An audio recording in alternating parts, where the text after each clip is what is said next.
Pakistan international airlines का एक छोटा जहाज ग्वादर एयरपोर्ट पर टेक ऑफ के लिए बिल्कुल तैयार था। हमेशा की तरह ये एक रूटीन फ्लाइट थी, पर आज का दिन पाकिस्तानी अथॉरिटीज के लिए किसी भी तरह से नॉर्मल नहीं था, क्योंकि उस वक्त किसी को भी मालूम नहीं था कि जहाज में 3 हाईजैकर्स भी सफर कर रहे हैं। अचानक इत्तला मिली कि एक जहाज हाईजैक हुआ है। अगले चंद घंटों में PIA की फ्लाइट 544 नेशनल और इंटरनेशनल मीडिया की हेडलाइंस बनने वाली थी। पाकिस्तान, जिसको सिर्फ 3 दिनों के बाद अपना पहला न्यूक्लियर टेस्ट करना था, उनके लिए ये PIA की फ्लाइट 544 अगले कई घंटों के लिए इंतहाई मुश्किल वक्त लेकर आई। इतना मुश्किल कि पाकिस्तान को मजबूरन इंडिया का फ्लैग लहराना पड़ गया। ज़ेम TV की वीडियोस में एक बार फिर से खुशामदीद। नाजरीन, ये 25 मई 1998 की शाम थी। पाकिस्तान इंटरनेशनल एयरलाइंस या फिर PIA की फ्लाइट 544 बलूचिस्तान के शहर तुर्बत से टेक ऑफ हुई और ग्वादर इंटरनेशनल एयरपोर्ट पर लैंड हुई। ये PIA का छोटा फोकर F-27 एयरक्राफ्ट था, जिसका ग्वादर एयरपोर्ट पर सिर्फ 20 मिनट का स्टे था। यहाँ 3 पैसेंजर्स उतर गए और एक नया पैसेंजर ऑन बोर्ड हो गया। अब जहाज में टोटल 27 पैसेंजर्स और 5 क्रू मेंबर्स मौजूद थे। पैसेंजर बोर्डिंग के बाद जहाज ने शाम के 5:55 पर टेक ऑफ किया और अब इसका अगला और final stop Karachi international airport था, जहां उसे ठीक 1 घंटे के बाद यानी 6:55 पर लैंड करना था। ग्वादर एयरपोर्ट से टेक ऑफ किए अभी चंद मिनट ही गुजरे थे कि एक पैसेंजर उठा और कॉकपिट की तरफ जाने लगा, जिस पर एयर होस्टेस ने उसको रोकना चाहा, लेकिन वो शख्स एयर होस्टेस को धक्का देकर कॉकपिट के अंदर जाने में कामयाब हो गया। आपको यहाँ बताते चलें कि जिस वक्त PIA की फ्लाइट 544 में ये सब कुछ हो रहा था, उसके 3 दिनों के बाद यानी 28 मई 1998 वाले दिन पाकिस्तान को अपना पहला न्यूक्लियर टेस्ट बलूचिस्तान प्रोविंस की चगाई डिस्ट्रिक्ट की पहाड़ियों पे करना था।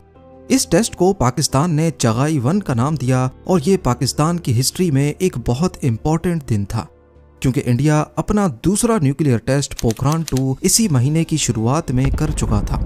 दुनिया की नज़र में पाकिस्तान न्यूक्लियर रेस में ऑलरेडी 24 साल पीछे था, क्योंकि इंडिया ने अपना पहला न्यूक्लियर टेस्ट पोखरान 1 1974 में किया।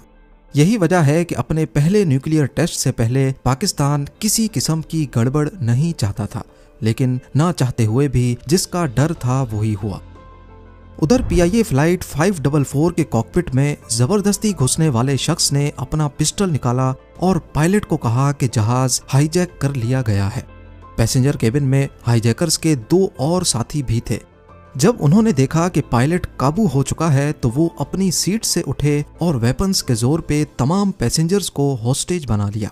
हाईजैकर्स ने सारे पैसेंजर्स को वार्निंग दी कि चालाकी दिखाने की सूरत में जहाज को बॉम्ब से उड़ा दिया जाएगा, जो इनमें से एक ने अपने जिस्म पे बांधा हुआ है। अभी किसी को कुछ समझ आता, इतने में पायलट ने भी अनाउंसमेंट करके इस बात की कंफर्मेशन कर दी। PK 544 के कैबिन क्रू की बात की जाए तो उसमें pilot captain Uzair Khan, copilot first officer Mohammad Faisal, जबकि 2 एयर होस्टेस खालिदा अफरीदी और अस्मा ईरानी समेत एक ग्राउंड इंजीनियर सज्जाद चौधरी भी शामिल थे। तीनों हाईजैकर्स बज़ाहिर पढ़े लिखे नहीं लगते थे। उन्होंने शलवार कमीज पहन रखी थी और क्योंकि वो तुर्बत से बोर्ड हुए हैं, तो इस बात के काफी चांसेस थे कि इनका ताल्लुक भी बलूचिस्तान प्रोविंस से है। पर आखिर हाईजैकर्स की डिमांड क्या थी? बलूचिस्तान प्रोविंस साउथ में मौजूद पाकिस्तान की सबसे बड़ी प्रोविंस है। ब्रिटिश इंडिया के दौर से ही यहाँ के कुछ कबीले अपना अलग मुल्क चाहते थे, लेकिन 1947 में पाकिस्तान और इंडिया का पार्टीशन हो गया और बलूचिस्तान को पाकिस्तान की प्रोविंस डिक्लेयर कर दिया गया। तब से लेकर बलूचिस्तान के कुछ कबीले पाकिस्तानी गवर्नमेंट के खिलाफ हैं और बलूचिस्तान के नेचुरल रिसोर्सेज को इस्तेमाल करना इनको अच्छा नहीं लगता। 28 मई 1998 को अपना पहला न्यूक्लियर टेस्ट भी पाकिस्तान को बलूचिस्तान की चगाई डिस्ट्रिक्ट में ही करना था। रिपोर्ट्स के मुताबिक यहाँ की लोकल पॉपुलेशन को खतरा था कि अगर न्यूक्लियर टेस्टिंग इस एरिया में हुई तो इनको इसके भयानक नताइज भुगतने पड़ेंगे। पर दूसरी तरफ पाकिस्तानी गवर्नमेंट का पॉइंट है कि यहाँ गिने चुने लोग ही रहते थे, जिनको न्यूक्लियर टेस्टिंग से पहले ही दूसरे एरियाज में शिफ्ट कर दिया गया था। बस इसी कॉन्फ्लिक्ट को लेकर ये बात बलोच इंसर्जेंट्स को अच्छी नहीं लगी और अपनी आवाज उठाने के लिए ही उन्होंने सिर्फ 3 दिन पहले PIA की फ्लाइट 544 को हाईजैक किया था। उधर कॉकपिट में मौजूद हाईजैकर ने कैप्टन उजैर खान से डिमांड की कि प्लेन को कराची के बजाय सीधा इंडिया के कैपिटल न्यू दिल्ली लेकर जाए। हाईजैकर्स ने ये डिमांड क्यों की थी? ऐसा माना जाता है कि शायद उनको इंडिया में लैंड करके पूरी दुनिया की अटेंशन अपनी तरफ लानी थी। उनका ख्याल था कि हम पाकिस्तान गवर्नमेंट के खिलाफ हैं तो शायद हमें इंडिया में सॉफ्ट कॉर्नर मिल जाएगा, क्योंकि ऐसा ही एक वाकया 5 साल पहले 1993 में हो चुका था। इंडियन एयरलाइंस फ्लाइट 439 दिल्ली से मद्रास की तरफ जा रही थी जब उसको एक सिख ट्रक ड्राइवर ने अकेले हाईजैक किया था। उसने पायलट से जहाज को पाकिस्तान में लाहौर इंटरनेशनल एयरपोर्ट लेकर जाने की डिमांड की, लेकिन परमिशन ना मिलने पर जहाज को अमृतसर में ही लैंड करवाया गया, जहां हाईजैकर ने मीडिया पर प्रेस कॉन्फ्रेंस करने के बाद खुद को सरेंडर कर दिया। शायद बलोच हाईजैकर्स का भी ऐसा ही कोई प्लान था। फ्लाइट 544 के कैप्टन ने बंदूक की नोक के नीचे जहाज की डायरेक्शन इंडिया की तरफ कर दी और अनाउंसमेंट करके पैसेंजर्स को भी इतला दी कि हम इंडिया के शहर न्यू दिल्ली में लैंड करेंगे। पर हाईजैकर्स को ये मालूम नहीं था कि कैप्टन ने चुपके से एयरक्राफ्ट का ट्रांसपोंडर हाईजैक मोड में कर दिया है, जिससे ग्राउंड पर ट्रैफिक कंट्रोलर को सिग्नल जा चुका था कि ये जहाज हाईजैक हो चुका है। PIA फ्लाइट 544 अब कराची को क्रॉस करती हुई पाकिस्तान इंडिया बॉर्डर की तरफ बढ़ रही थी। इतने में पायलट ने हाईजैकर को कहा कि ये छोटा फोकर F-27 जहाज है जिसमें इतना फ्यूल नहीं होता कि हम सीधा 1100 किलोमीटर दूर न्यू दिल्ली जा सकें, लिहाजा जहाज को कहीं रिफ्यूलिंग के लिए लैंड कराना पड़ेगा। पायलट ने हाईजैकर्स को कहा कि हमें इंडिया के भुज एयरपोर्ट पर लैंड करना चाहिए, जो कि कराची से 300 किलोमीटर दूर गुजरात में मौजूद है। हाईजैकर्स इस बात पर राजी हो गए तो पायलट ने कंट्रोल टावर से राब्ता किया और भुज एयरपोर्ट पर लैंडिंग की परमिशन मांगी। पर यहाँ पायलट उजैर खान ने चालाकी दिखाई थी और असल में उन्होंने भुज एयरपोर्ट नहीं बल्कि पाकिस्तान के ही हैदराबाद एयरपोर्ट को कॉल मिलाई थी। पूरे पाकिस्तान के एयरपोर्ट्स पर पहले से इंफॉर्मेशन पहुंच चुकी थी कि फ्लाइट 544 हाईजैक हो चुकी है, जिसकी वजह से हैदराबाद एयरपोर्ट का कंट्रोल टावर भी पहले से अलर्ट था। आगे से हैदराबाद एयरपोर्ट की अथॉरिटीज ने भी खुद को भुज एयरपोर्ट ही जाहिर करते हुए कैप्टन को लैंडिंग की परमिशन दे दी। इस वक्त रात हो चुकी थी और अब पूरे हैदराबाद में इमरजेंसी डिक्लेयर हो गई कि एक जहाज हाईजैक हो चुका है जो कुछ ही देर में हैदराबाद एयरपोर्ट पे लैंड करेगा। और सबसे बड़ा मसला ये था कि हाईजैकर्स इस एयरपोर्ट को इंडिया का भुज एयरपोर्ट समझ रहे हैं।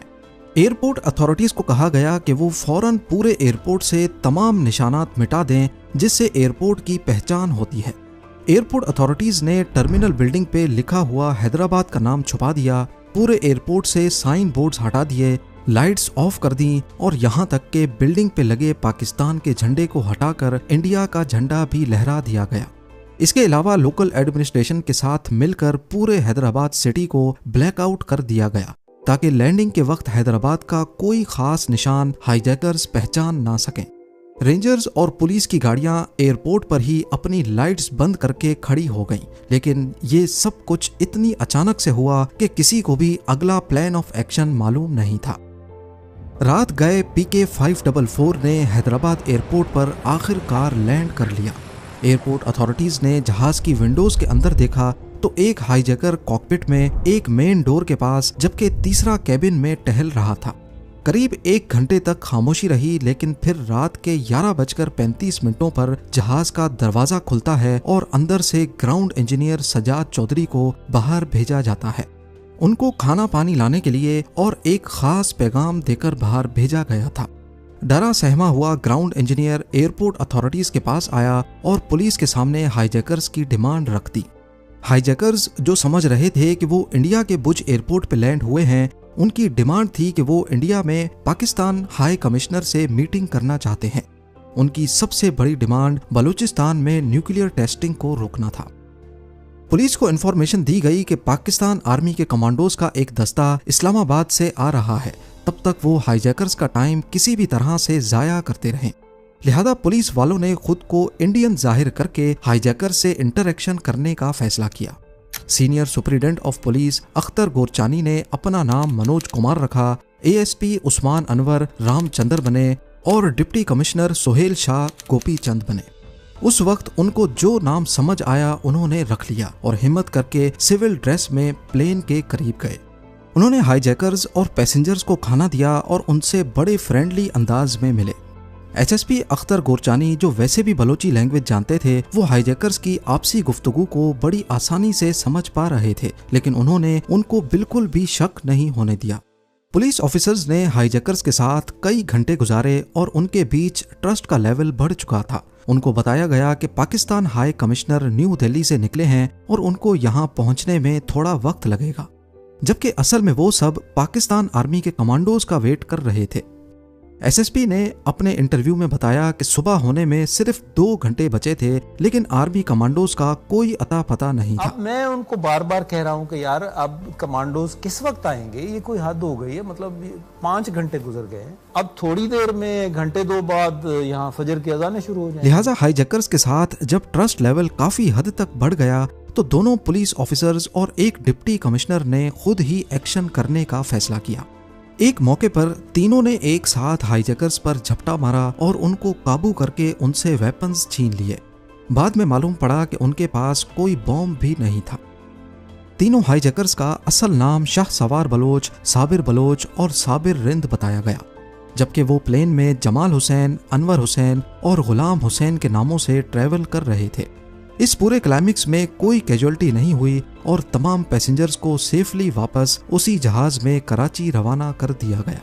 उम्मीद है ज़ेम टीवी की ये वीडियो भी आप लोग भरपूर लाइक और शेयर करेंगे। आप लोगों के प्यार भरे कमेंट्स का बेहद शुक्रिया। मिलते हैं अगली शानदार वीडियो में।